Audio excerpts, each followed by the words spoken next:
আজ আমি তৈরি করব গরমের সেরা রেসিপি। একটা রেসিপি দিয়েই কিন্তু আপনার এক থালা ভাত উঠে যাবে।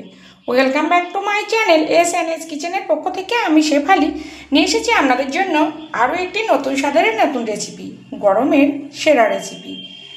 তো এই রেসিপির জন্য আমি নিয়েছি ডাঁটা, নিয়েছি সজনা ডাঁটা, নিয়েছি আলু, নিয়েছি উচ্ছে আর নিয়েছি চিংড়ি মাছ। আরও অন্যান্য উপকরণও আছে। আমার আরও নিত্য নতুন রেসিপি পেতে আমার চ্যানেলটিকে সাবস্ক্রাইব করুন আর পাশে থাকা বেল আইকনটিকে অল করে রাখুন, যাতে সবার প্রথমে আমার নোটিফিকেশন আপনার কাছে পৌঁছে যায় আর আপনি অতি সহজেই দেখে নিতে পারেন। দেখুন, উচ্ছেগুলো কিন্তু কেটে দানা ফেলে দিয়েছি আর খুব সুন্দর করে 3 থেকে 4 বার ধুয়ে নিয়েছি। ডাঁটাগুলো আমি আমার পছন্দ মতো কেটে নিয়েছি। আলুগুলো এরকম লম্বা লম্বা সাইজ করে কেটেছি। চিংড়ি মাছও পরিষ্কার করে কেটে ধুয়ে নিয়েছি। আর চিংড়ি মাছের কিন্তু একটা শিরা থাকে, সেটা কিন্তু অবশ্যই ফেলতে হবে। দেখুন, আমি কিন্তু ফেলে দিয়েছি। আর এই মাত্র একটা মশলা দিয়েই আমি কিন্তু এই রেসিপিটা তৈরি করব। দেখুন, উচ্ছেগুলো অন্য একটা পাত্রে তুলে নিয়েছি। আর এখানে দিয়ে দেব পরিমাণ মতো লবণ আর দেব পরিমাণ মতো হলুদ। যদি উচ্ছের মধ্যে আগে থেকে একটু লবণ হলুদ মেখে রাখা যায়, তাহলে যে অতিরিক্ত পরিমাণে যে তেতো, সেই তেতো ভাবটা কিন্তু চলে যায়। তো আমি উচ্ছের মধ্যে 30 মিনিট মতো লবণ হলুদটা মেখে রাখবো।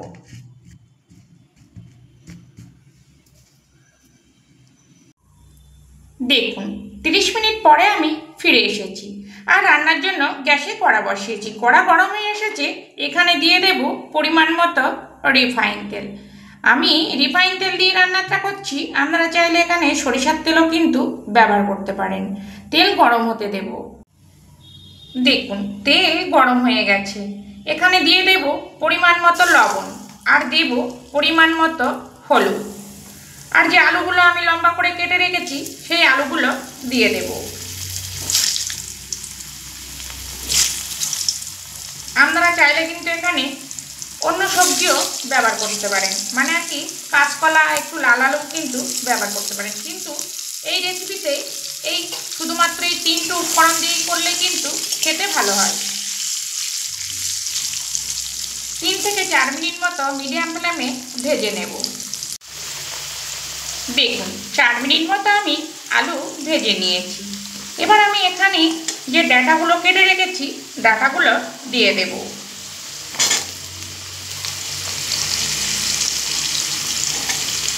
দিয়ে আবারও 2 মিনিট মতো একটু আলুর সঙ্গে ভেজে নেব।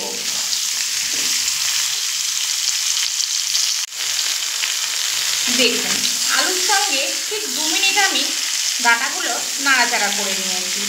এবার দেখুন, এখানে দিয়ে দেব জল। এই রান্নাটা একটু ঝোল ঝোল হবে, তার জন্য কিন্তু একটু বেশি জল দিতে হবে। যারা মশলা খেতে চান না, তাদের জন্য কিন্তু উপযুক্ত একটা রেসিপি। এখানে দিয়ে দেব পরিমাণ মতো হলুদ। লবণটা আমি এই মুহূর্তে ব্যবহার করব না, কেননা চিংড়ি মাছ আর উচ্ছেতে কিন্তু আমার লবণ মাখানো আছে, সেটা বুঝেই কিন্তু লবণটা দিতে হবে। এবার মিডিয়াম ফ্লেম করে চাপা দিয়ে সবজিগুলো সিদ্ধ হতে দেব। দেখুন, ডাঁটা আর আলু কিন্তু আমার 80% মতো সিদ্ধ হয়ে গেছে। এবার আমি একটি পাত্রে নামিয়ে নেব। নামিয়ে নিয়ে কড়া পরিষ্কার করে নিয়ে ফিরে আসছি। দেখুন, কড়া পরিষ্কার করে গ্যাসে বসিয়ে দিয়েছি। তো কড়া গরম হয়ে এসেছে। এখানে দিয়ে দেব পরিমাণ মতো রিফাইন তেল। তেল গরম হতে দেব। দেখুন, তেল কিন্তু গরম হয়ে গেছে। এবার এখানে আমি যে উচ্ছেগুলো লবণ আর হলুদ মেখে রেখেছি, সেই উচ্ছেগুলো দিয়ে দেব। দিয়ে মিডিয়াম ফ্লেম করে ভেজে নেব। হাই ফ্লেমে কিন্তু ভাজবো না, তাহলে উপরটা পুড়ে যাবে আর ভেতরটা কিন্তু কাঁচা থাকবে। দেখুন, উচ্ছে আমি মিডিয়াম ফ্লেম করে খুব সুন্দর করে ভেজে নিয়েছি। এবার দেখুন, এখানে একটু ফাঁকা করে নেব। নিয়ে এবার দেব ফোড়ন। এখানে কিন্তু এই একটা মশলাই আমি ব্যবহার করছি, 5 ফোড়ন। তার জন্য একটু বেশি পরিমাণেই কিন্তু পাঁচফোড়নটা ব্যবহার করতে হবে। পাঁচফোড়ন একটু ভাজা হতে দেব। দেখুন পাঁচফোড়ন ভাজা হয়ে গেছে আর খুব সুন্দর একটা গন্ধও কিন্তু ছাড়ছে। এবার যে চিংড়ি মাছ আমি লবণ হলুদ মাখিয়ে রেখেছিলাম আগে থেকে, ওই চিংড়ি মাছ দিয়ে দিলাম। আর চিংড়ি মাছগুলো আমি কিন্তু অফ ক্যামেরায় মাথাগুলো একটু ফেলে দিয়েছি। দেখুন এবার চিংড়ি মাছটা 3 থেকে 4 মিনিট মতো মিডিয়াম ফ্লেমে ভেজে নেব।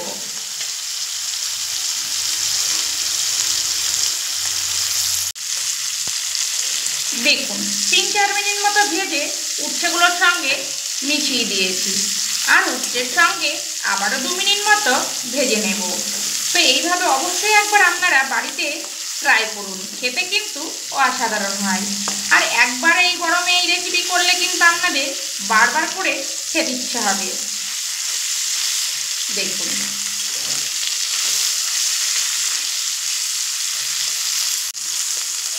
দেখুন 3 থেকে 4 মিনিট আমি মিডিয়াম ফ্লেম করে উচ্ছে আর চিংড়ি মাছ আর পাঁচফোড়ন খুব সুন্দর করে কষিয়ে নিয়েছি। এবার এখানে দিয়ে দেব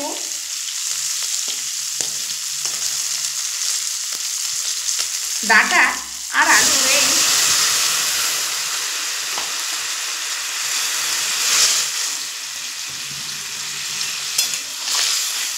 খুব সুন্দর কিন্তু একটা গন্ধও ছাড়ছে। এবার আমি চাপা দিয়ে আবারও 2 থেকে 3 মিনিট মতো মিডিয়াম ফ্লেমে রান্না হতে দেব। দেখুন আমার রান্নাটা কিন্তু হয়ে গেছে। আর গরমে এর থেকে আর ভালো রেসিপি কিন্তু হতেই পারে না। দেখুন আর এই ঝোলটা কিন্তু এরকম হালকা পাতলাই থাকবে, এই ঝোলেই কিন্তু এর উপকারিতা। তো এবার আমি নামিয়ে নেব। তো আপনারা চাইলে এখানে কিন্তু একটু চিনিও ব্যবহার করতে পারেন, কিন্তু আমি এখানে চিনিটা ব্যবহার করলাম না। দেখুন দেখতে কত সুন্দর হয়েছে, খেতেও কিন্তু অসাধারণ হয়। তো আপনারাও বাড়িতে একবার এইভাবে এই রেসিপি তৈরি করুন, আশা করছি খেতে খুবই ভালো লাগবে। আর যদি ভালো লাগে প্লিজ আমার চ্যানেলটিকে সাবস্ক্রাইব করে পাশে থাকুন। আর খুব ভালো লাগলে প্লিজ একটা লাইক আর সঙ্গে একটা শেয়ারও করে দিন। দেখুন এই রেসিপি আমি গরম ভাতের সঙ্গে পরিবেশন করব, আপনারাও গরম ভাতের সঙ্গে পরিবেশন করুন। আমি আবার ফিরে আসবো নতুন কোনো রেসিপি নিয়ে। সবাই ভালো থাকবেন, সবাই সুস্থ থাকবেন।